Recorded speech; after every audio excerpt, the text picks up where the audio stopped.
Kembali lagi di Cerita Cinta Channel. Jangan lupa like, comment, and subscribe ya. Terima kasih. Malam ini terasa sangat berbeda dengan malam pertama mereka beberapa bulan lalu. Dulu Ibrahim memperlakukan Aira begitu kasar, seolah istri keduanya itu bukanlah orang yang berharga. Namun malam ini, Ibrahim bahkan mengecupi seluruh wajah Aira dengan penuh kasih sayang. Kelembutan demi kelembutan Aira dapatkan, membuat matanya yang menahan takut perlahan mulai terbuka dan berani melihat sang suami yang tengah mengukungnya. "Maafkan aku tentang dulu, Aira. Aku akan menebusnya," ucap Ibrahim. Setelahnya, Aira kembali menutup mata saat sang suami kembali meraup bibirnya. Malam ini benar-benar malam yang indah bagi Aira. Bahkan tubuhnya pun mulai bergerak membalas semua sentuhan sang suami. Ketakutannya tentang sentuhan itu sudah menghilang. Bahkan kini ia begitu mendamba sentuhan Ibra. Tak hanya satu kali pelepasan yang Aira dapatkan, berulang kali ia terus merasa melayang, berbagi peluh hingga fajar datang. Pagi itu, Ibra bahkan memeluk erat tubuh polos Aira, tak ingin sedikit pun ada angin yang sampai membuat istrinya merasa dingin. Dan Aira pun membalas pelukan itu, seraya menyembunyikan wajahnya di dada bidang sang suami. Rasanya malam pertama mereka adalah malam ini, malam panjang yang begitu indah. "Aku akan libur lagi," ucap Ibrahim, membuat Aira terkekeh pelan di dalam dekapan sang suami. "Kenapa?" tanya Aira di antara kekehannya. "Kemarin aku menghabiskan waktu anak kita, sekarang aku akan menghabiskan waktu dengan ibu dari anakku," balas Ibrahim. Kata-kata yang terdengar begitu manis di telinga Aira membuat senyumnya terus muncul dengan kedua pipi yang merah merona. Aira tak bisa membalas ucapan itu. Ia hanya semakin memeluk Ibrahim erat. Bahkan saat Ibrahim mengajaknya untuk mandi bersama, Aira pun menurut. Ia menjadi istri yang begitu patuh. Di dalam sana, keduanya kembali menyatu, menciptakan kenangan indah di setiap sudut kamar ini. Cukup lama mandi bersama, akhirnya mereka keluar juga. Ibrahim menggendong Aira seperti pengantin baru, bahkan berulang kali mencuri ciuman di bibir ranum sang istri. Tubuh Aira yang kini membuatnya candu. Pagi itu, bahkan Ibrahim membantu Aira untuk mengganti bajunya, lalu meminta sang istri untuk duduk di sofa dan menunggu. "Tunggulah di sini, aku akan meminta Bisumi untuk mengantarkan sarapan kita ke kamar," ucap Ibrahim. Satu tangannya mengelus rambut Aira yang masih basah, dan dilihatnya Aira yang menganggukkan kepalanya patuh. Sungguh Ibrahim suka sekali melihat sikap Aira yang patuh seperti ini. Aira menunggu dan Ibrahim turun ke lantai 1 menuju dapur dan hendak memerintahkan Bisumi untuk mengantarkan sarapan mereka ke kamar. Namun langkah Ibrahim perlahan melambat saat ia melihat ada istri pertamanya di meja makan, duduk bersama dengan kakek Pram. Seketika itu juga Ibrahim menelan salivannya dengan susah payah. Tiba-tiba takut ketahuan Sonya jika semalam ia sudah melewati malam panas bersama Aira. "Sayang, kamu di sini," sapa Ibrahim. Ia menghampiri Sonya dan mengecup pucuk kepalanya. Sonya hanya mengangguk saja, sedikit heran saat melihat rambut Ibrahim basah di saat jam seperti ini, jam 8 pagi. Biasanya Ibrahim mandi jam 6 pagi dan jam 7 rambutnya sudah kering. Tapi Sonya segera menepis pikiran buruk di kepalanya. Ia tidak ingin berasumsi yang aneh-aneh. "Di mana Aira?" tanya Sonya. Sebuah pertanyaan yang membuat kedua netra Ibrahim langsung membola. "Oh iya, Bisumi, tolong siapkan sarapan untuk Aira. Dia menunggu di kamar," ucap Ibra pada Bisumi. Bisumi pun langsung mengangguk antusias. Dia senang sekali tiap melihat perhatian Tuan Ibra seperti ini. Lain halnya dengan Sonya yang makin menatap curiga pada suaminya. "Ah iya, memang ini kan sandiwaranya, memperlakukan gadis kampung itu dengan baik," batin Sonya lalu bernafas lega. Saat Bisumi mengantarkan sarapan Aira ke kamarnya, Sonya ikut. Sonya pun menemui Aira dan mulai memainkan perannya. Peran sebagai istri pertama yang baik, yang menerima madunya dengan baik pula. Saat pintu terbuka, Aira menyambut dengan senyum yang terkembang. Ia kira Ibrahim kembali, namun perlahan senyum itu surut saat ia melihat yang datang bukanlah Ibrahim, melainkan istri pertama suaminya, Nyonya Sonya. Aira sontak berdiri, lalu mempersilahkan Sonya untuk duduk. Sementara Bisumi meletakkan nampan yang ia bawa dan meminta Aira untuk menghabiskan sarapannya, lalu pergi dari sana dan meninggalkan Aira dan Sonya berdua di sana. "Nyonya," sapa Aira dengan wajahnya yang sedikit menunduk. Ia masih berdiri sementara Sonya sudah duduk di sofa itu. Melihat rambut basah Aira benar-benar membuat Sonya tak nyaman.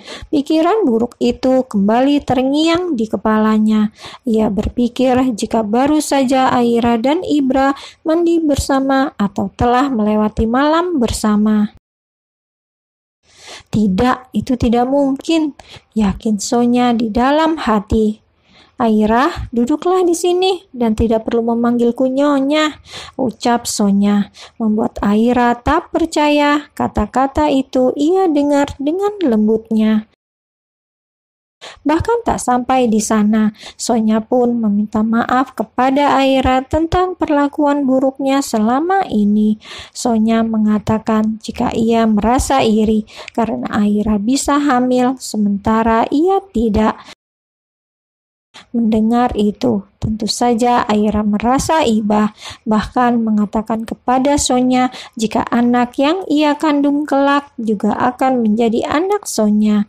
Sonya lantas memeluk Aira erat, mengucapkan banyak kata terima kasih dengan seringai di balik punggung Aira. Mendekati hari kelahiran anak Ibrahim dan Aira, kedua orang tua Aira memutuskan untuk menjenguk sang anak. Dari Tegal, Pak Imam dan Bu Asma datang ke Jakarta tanpa memberitahu kakek Pram dan Aira sebelumnya. Mereka ke Jakarta menggunakan kereta api, lalu beriringan naik ojek dan berhenti persis di depan gerbang rumah kakek Pram. "Ayo Pak, masuk. Ibu sudah tidak sabar bertemu dengan Aira. Pasti sekarang perutnya sudah semakin membesar," ajak Bu Asma pada sang suami. Ia menarik lengan Pak Imam untuk masuk ke dalam sana. Penjaga keamanan yang sudah mengenal Pak Imam dan Ibu Asma pun membantu besan majikannya ini untuk membawa beberapa barang bawaan. Ada tas baju dan 2 kardus berisi oleh-oleh. Dengan antusias, keduanya mulai memasuki teras rumah. Tanpa mengetuk pintu, penjaga keamanan itu langsung membawa kedua orang tua ini masuk, bertemu dengan Bisumi, dan disambut dengan hangat. Bisumi meminta kedua besan tuannya untuk beristirahat di ruang tengah, meminta para pelayan yang lain untuk melayaninya, sementara ia memanggil Aira dan kakek Pram. Tidak ingin membuat Pak Imam dan Ibu Asma menunggu lama, Bisumi mempercepat langkahnya ke kamar kakek Pram yang ada di lantai 1. Dan setelah kakek Pram keluar, ia segera bergegas ke lantai 2. Saat ini jam 1 siang, sehabis makan siang tadi, para tuan dan nyonyanya memang kembali ke kamar masing-masing. Tok tok tok. Bisumi mengetuk pintu kamar Aira dan tak berselang lama Ibrahim membukanya. "Ada apa, Bi?" tanya Ibrahim. Ia tidak membuka pintunya lebar-lebar, hanya setengah saja, dan ia sedikit keluar. "Di bawah ada kedua orang tua Nyonya Aira, Tuan. Mereka baru saja tiba dari Tegal." Mendengar itu, kedua netra Ibrahim membola, bibirnya tersenyum tipis. Merasa kabar ini pasti akan membuat istri keduanya senang. Ibrahim menganggukkan kepala dan berkata pada Bisumi bahwa ia dan Aira akan segera turun. Setelah Bisumi pergi, Ibrahim kembali menghampiri sang istri yang tengah duduk di atas ranjang. Niatnya tadi, mereka ingin sama-sama beristirahat sambil bermain dengan anak mereka yang mulai aktif menendang. Namun urung karena Bisumi datang. "Ada apa, Mas?" tanya Aira saat sang suami sudah duduk di sisi ranjang, di sisinya pula. Bukannya langsung menjawab, Ibrahim malah tersenyum lebar, membuat Aira cemberut dan menatap curiga. "Bapak sama Ibu ada di bawah," ucap Ibrahim setelah memberi jeda.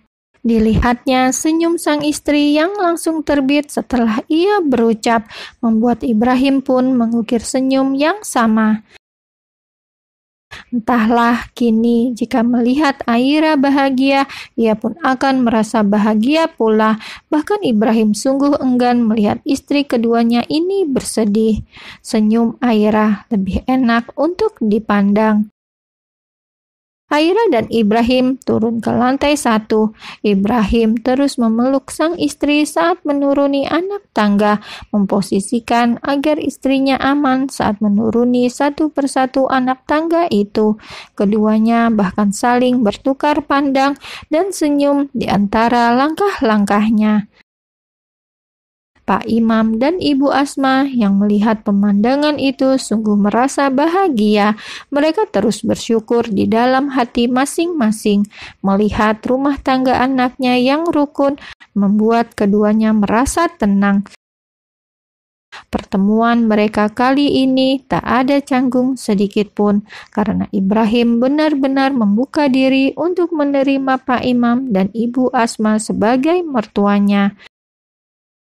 Bahkan Ibrahim berulang kali meminta maaf karena tidak menjemput, lalu mengatakan pada kedua mertuanya jika besok dia sendiri yang akan mengantar kepulangan ibu dan bapak ke Tegal. Tersenyum lebar dan lagi-lagi bersyukur, Pak Imam dan Ibu Asma sungguh bahagia. Ia percaya jika kini Ibrahim dan Aira sudah saling mencintai. Ada anak di antara mereka membuat hubungan itu semakin menghangat. "Ya Allah, terima kasih, batin Asma seraya terus menatap Aira dan Ibrahim yang tampak bahagia. Setelah melepas rindu di ruang tengah, kini Aira mengajak ayah dan ibunya untuk makan siang. Kakek Pram menemani, sementara Aira dan Ibrahim membuka oleh-oleh yang dibawa ibu dan bapak. "Sonya di mana, Pak Pram? Kenapa dia tak terlihat?" tanya Pak Imam. Meski tak enak hati untuk bertanya, namun tetap ia tanyakan juga, penasaran dan ingin tahu, takut jika ada apa-apa. "Sonya pindah di rumah kami yang lain, Pak Imam. Sekarang Ibrahim yang bergantian untuk menemui istri-istrinya. Aira dan Ibrahim perlu saling mengenal, karena itulah Sonya pindah rumah," jelas kakek Pram. tidak bercerita alasan yang sesungguhnya. Sonya pergi dari sini karena ia yang mengusir, karena Sonya selalu membuat Aira tertekan, bahkan sampai Aira pendarahan karena stres. Pak Imam dan Ibu Asma yang mendengar ucapan kakek Pram pun menganggukkan kepalanya, merasa setuju pula dengan keputusan itu. Memiliki privasi antara istri pertama dan kedua memang perlu. Tinggal bersama pasti akan terjadi banyak percecokan.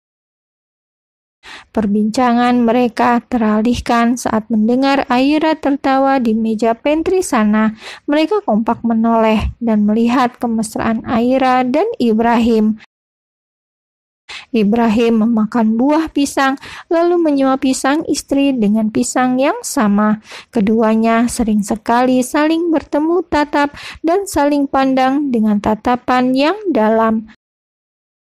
Bahkan hanya melihatnya saja, semua orang seolah melihat banyak cinta di antara keduanya.